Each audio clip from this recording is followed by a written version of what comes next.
తప్పు చేస్తే ఇంకా చిన్నపిల్లాడువా అని, ఎక్కువగా మాట్లాడితే అప్పుడే పెద్దోడు అయిపోయావా అని మన పేరెంట్స్ కూడా కన్ఫ్యూజ్ అయ్యే ఫేసే ఈ ఇంటర్మీడియట్.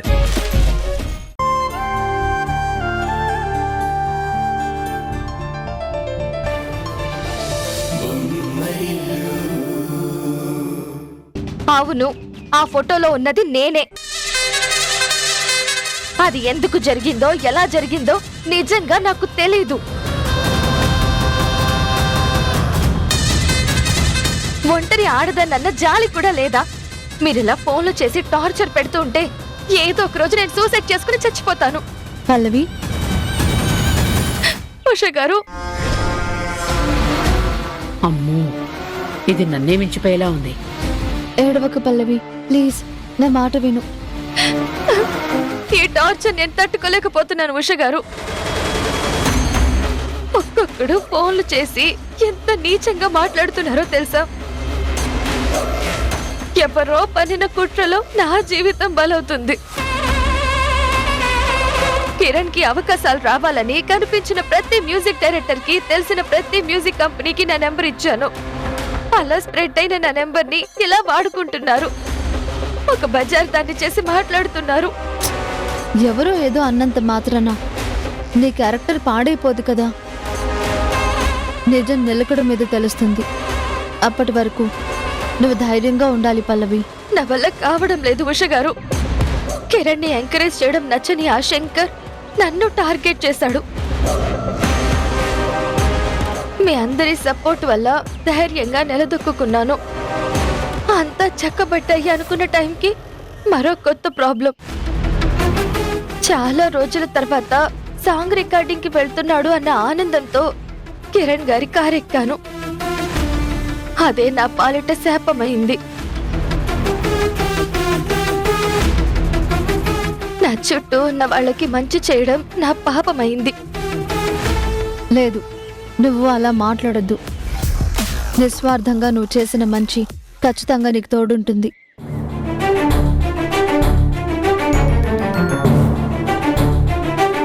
ఈ కష్టాలు, కన్నీళ్లు ఏవి శాశ్వతం కాదు.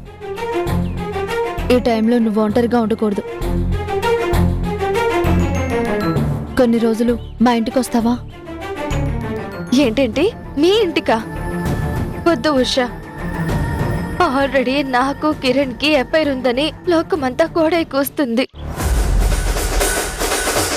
ఇప్పుడు నీతో మీ ఇంటికొస్తే ఇంట్లో ఇల్లాలు, వంటింట్లో ప్రియురాలు అని నోటికొచ్చింది వాగుతారు. ఇప్పుడిప్పుడే సింగర్ గా ఎదుగుతున్న కిరణ్ పరువు తీస్తారు. ఇంత జరిగినా నువ్వు ఆయన కోసం ఆలోచిస్తున్నావు చూడు, అది నీ మంచితనం, నీ గొప్పతనం. ఒక్క మాట అడుగుతాను, నిజం చెప్తారా ఉషా? ఏంటి? నీకు నిజంగా నా మీద కోపం లేదా? కోపమా? ఎందుకు? నీ భర్తతో ఒక రోజంతా కలిసున్నాను. ఏవేవో ఫోటోలు బయటకొచ్చాయి. కోపం ఉన్నదాన్ని అయితే ఇక్కడి దాకా వస్తానా? నీ మీద అనుమానం ఉంటే ఇలా ఓదారుస్తానా? నాకు నీ క్యారెక్టర్ తెలుసు. అంతకు మించి నా భర్త మీద నాకు నమ్మకం ఉంది. కలలో కూడా మీ గురించి తప్పుగా అనుకోను. Thank you Usha. నీ మనసులో ఇలాంటి ఆలోచనలు, అనుమానాలు ఉండకూడదని నీతో మాట్లాడడానికి ఇక్కడికొచ్చాను. ఎప్పుడు ఏ కష్టం వచ్చినా ఒక సిస్టర్గా నీకు తోడుంటానని మాత్రం మర్చిపోకు. ఎప్పుడైనా నువ్వు మా ఇంటికి రావచ్చు, మా వారితో మాట్లాడచ్చు. మన మధ్య రిలేషన్ ఎప్పటికీ దూరం కాకూడదని కోరుకుంటున్నాను. ఈ అనాథకున్న ఏకైక రిలేషన్ మీరే ఉష గారు. మిమ్మల్ని ఎప్పటికీ మర్చిపోలేను.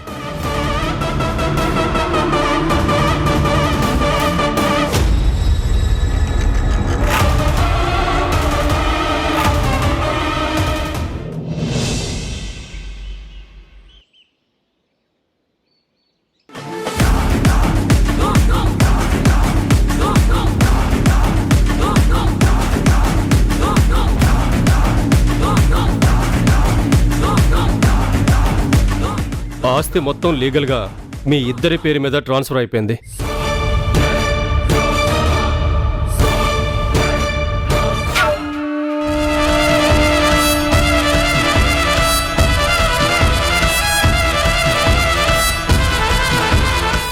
అంతా పక్కగానే ఉంది కదా, లీగల్గా ఏ ఇష్యూ రాదు కదా?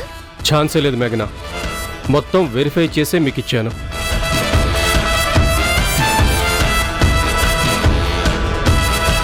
వాళ్ళు ఎంత కష్టపడ్డా మీకు సొంతమైన ఆస్తిని తిరిగి తీసుకోవడం ఇంపాసిబుల్.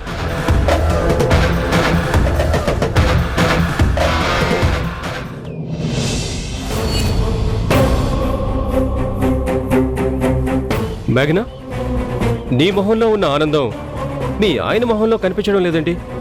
సంజయ్ గారు, అంతా ఓకేనా? అంటే మేం చేస్తుంది కరెక్టా కాదా అని. పనంతా పూర్తయ్యాక ఇదేం ప్రశ్న? అంటే ఏదైనా రిస్క్ అవుతుందేమో అని. లైఫ్ అంటేనే రిస్క్. అన్నిటికీ తెగిస్తేనే మనం ముందుకెళ్తాం, లేకపోతే ఉన్న చోటే ఆగిపోతాం. ఇన్ని రోజులు కుటుంబం కోసం కూలీలా కష్టపడ్డారు. ఇక మీదట కాలు మీద కాలేసుకొని ఆర్డర్లు వేయొచ్చు. నువ్వేం చెప్పినా ఎదుటి వాళ్ళు వినాలే తప్ప తిరిగి క్వశ్చన్ కూడా చేయలేరు. మీరేంటో మన ఫ్యామిలీకి, ఈ ప్రపంచానికి ప్రూవ్ చేసుకునే ఆయుధం దొరికింది.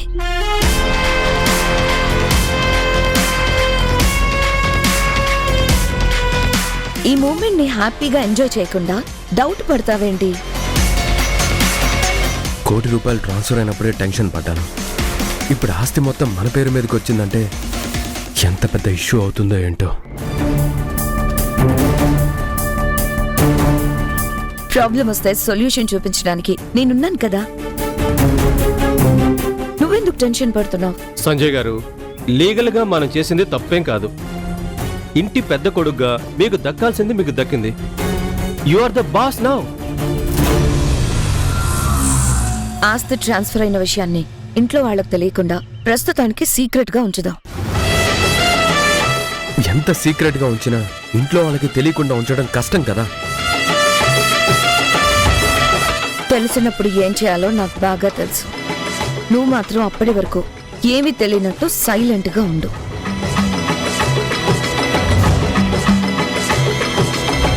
Okay Karthik, thanks for everything. థ్యాంక్స్తో పాటు మీ కంపెనీలో నాకు కూడా ఏదైనా పోస్ట్ ఇస్తే ఇంకా హ్యాపీగా ఫీల్ అవుతాను. అయితే ఒక పని చెయ్యి, మా కంపెనీకి లీగల్ అడ్వైజర్గా నువ్వే ఉండు. ఏమంటావు సంజయ్? నాకు అబ్జెక్షన్ ఏమీ లేదు. Thank you boss. Thank you lady boss.